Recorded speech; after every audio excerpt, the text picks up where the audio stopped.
Serial तुमसे तुम तक में आ गया है बहुत ही धमाकेदार ट्विस्ट, जहां पर रोक लिया है आर्य ने अनु को और साथ ही उसे वापस लेकर आ रहा है अब दिल्ली। जी हां, सीरियल बहुत ही इंटरेस्टिंग हो चुका है, जहां पर अनु बस में बैठकर निकल चुकी होती है जयपुर के लिए, लेकिन यहां अब सही समय रहते नहीं पहुंच पाता है आर्य और साथ ही बस निकल चुकी होती है। जब तक वो वहां पहुंचता है तो वो परेशान हो जाता है कि लो चली ही गई अनु, तो मैं उसे नहीं रोक पाया। जिसके बाद यहाँ पर सिद्धि माता आती हैं और वो कहती हैं कि तूने ना माता रानी के फैसले से मुंह मोड़ा है, अब विनाश होगा विनाश, वरना अगर तू चाहता है कि अपनी गलती को सुधार ले तो जल्दी से जल्दी सुधार ले, वरना तो सब कुछ खत्म हो जाएगा। जिसके बाद अब आर्य डर जाता है और वो तेजी से गाड़ी भगाते हुए जाता है, अब अनु की बस का पीछा करता है उसे रोकने के लिए। जी हाँ, यहाँ पर वो अनु की बस के सामने अपनी गाड़ी को लगा देता है। जिसके बाद यहाँ पर ड्राइवर जैसे ही उतर कर आता है वो कहता है कि भाई साहब क्या दिक्कत है आपको। जिसके बाद आर्य कहेगा कि मुझे एक लड़की से मिलना है जो अंदर है, उसका नाम अनु है, उसे बोलिए बाहर आए। जिसके बाद अनु बाहर आती है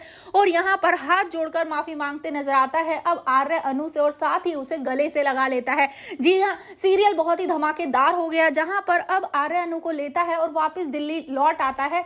तो यहाँ जैसे ही अब घर पहुंचती है अनु, उसे देखकर घर वालों के तो होश ही उड़ जाते हैं कि ये क्या हो गया, तुम वापस कैसे आ गई। जिसके बाद अब अनु बता देती है कि मुझे आर्य सर ने रोक लिया, मुझे उन्होंने नहीं जाने दिया। तो भाई आर्य और अनु अब एक होने वाले हैं, लेकिन इसके बाद झंडे और मीरा का क्या होगा, उन दोनों का चेहरा तो देखने लायक होने वाला है।